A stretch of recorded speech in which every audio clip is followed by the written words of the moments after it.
வணக்கம் நண்பர்களே, இன்றைக்கு என்னுடைய சமையலறையில் மினஸ்ட்ரோன் சூப் எப்படி செய்கிறதுன்னு செய்து காட்டுறேன். வாங்க பார்க்கலாம். அடுப்பில் ஒரு பாத்திரம் வச்சுக்கோங்க. இது வந்து நான்ஸ்டிக்காக இருக்கணும்னு அவசியம் இல்லை. அதில் வந்து ஆலிவ் ஆயில் சேர்த்துக்கோங்க. ஒரு 2 டேபிள் ஸ்பூன் ஆலிவ் ஆயில்.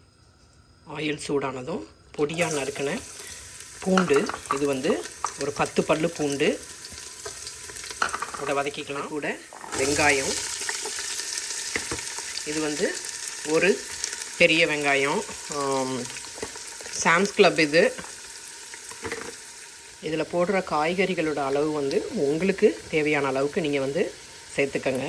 நான் அப்ராக்சிமேட்டாக வந்து உங்களுக்கு சொல்கிறேன். வெங்காயம் போட்டு கொஞ்ச நேரம் ஒரு 2 நிமிஷம் 3 நிமிஷம் வதங்கினதுமே நம்ம வந்து கேரட்டை சேர்த்துடலாம். இப்போ கேரட் சேர்த்துக்கங்க. இது வந்து 2 பெரிய கேரட்டு.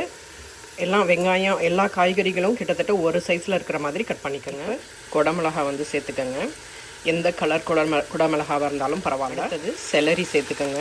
உங்களுக்கு காரத்துக்கு தகுந்த மாதிரி மிளகாத்தூள் சேர்த்துக்கோங்க. நான் 2 டீஸ்பூன் மிளகாத்தூள் சேர்த்த பிறகு க்ரஷ்டு டொமேட்டோ ஒரு கேனு, அதே மாதிரி வந்து டைஸ்டு டொமேட்டோ இல்லை பெட்டி டொமேட்டோ அது வந்து ஒரு கேன் வந்து சேர்த்துக்கோங்க.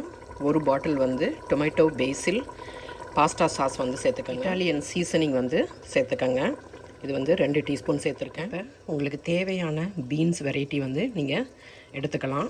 அதுவும் குவான்டிட்டியும் அதே மாதிரி உங்களுக்கு தேவையான அளவு. இது வந்து நான் எல்லாமே கேன் இது தான் யூஸ் பண்ணுறேன். உங்களுக்கு வந்து ஃப்ரெஷ்ஷாக வேணும் அப்படின்னிங்கன்னா நீங்கள் வந்து ஊற வச்சு பாயில் பண்ணி எடுத்துக்கோங்க. கேனில் இருக்கிறத வந்து அந்த தண்ணியெல்லாம் வடிச்சிட்டு ஒரு 2 தடவை வாஷ் பண்ணிவிட்டு அப்புறம் இதை வந்து சேர்த்துக்கலாம். கூட வந்து வெஜ் புலியன், இது வந்து அந்த ஃப்ளேவருக்காக வேண்டி சேர்த்துருக்கேன். இது வந்து மேகி பிராண்டு. இது இல்லை அப்படின்னா உங்களுக்கு வந்து லிக்விட் வெர்ஷன்லேயும் கிடைக்கும். ஐ மீன் செமி சாலிட் அந்த பேஸ்ட் வெர்ஷன்லேயும் கிடைக்கும். அதை வந்து சேர்த்துக்கோங்க. இப்போ வந்து 2 கேன் வந்து வெஜிடபிள் ப்ராத் வந்து சேர்த்துருக்குறேன்.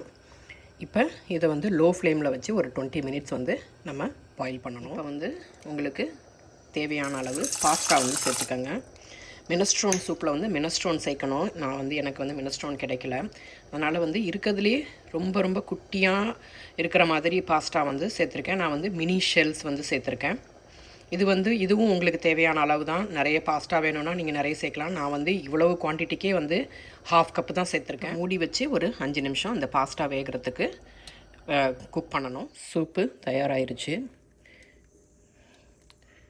ரொம்ப ரொம்ப ஹெல்தியான வெஜிடபிள்ஸு பீன்ஸு எல்லாம் சேர்த்த மினஸ்ட்ரோன் சூப் வந்து தயாராகிருச்சு. இது கூட வந்து நீங்கள் ஃப்ரெஷ்ஷாக பேக் பண்ண ப்ரெட் வச்சு சாப்பிட்லாம்.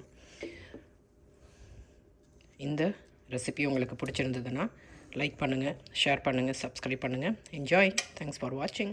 இந்த சூப்பில் வந்து பார்த்திங்கன்னா நான் வந்து மொத்தத்துக்கே வந்து ஒரு 1/2 டீஸ்பூன் தான் வந்து உப்பு சேர்த்துருக்குறேன். ஏன்னா வெஜ் ப்ராத்தில் வந்து உங்களுக்கு சால்ட் இருக்கும். அதே மாதிரி வந்து மற்ற எல்லா கேன் ப்ராடக்ட்லேயும் வந்து சால்ட் இருக்கிறதுனால, அதனால் உங்களுக்கு தேவையான அளவு சால்ட்டும் காரமும் உங்களுக்கு தேவையான அளவு சேர்த்துக்கோங்க. அதே மாதிரி பெப்பர் வந்து நீங்கள் க்ரஷ் பண்ணி ஃபைனலாக சாப்பிட்றதுக்கு முன்னாடி சேர்த்துக்கிட்டிங்கன்னா இன்னும் சுவை அதிகமாக இருக்கும்.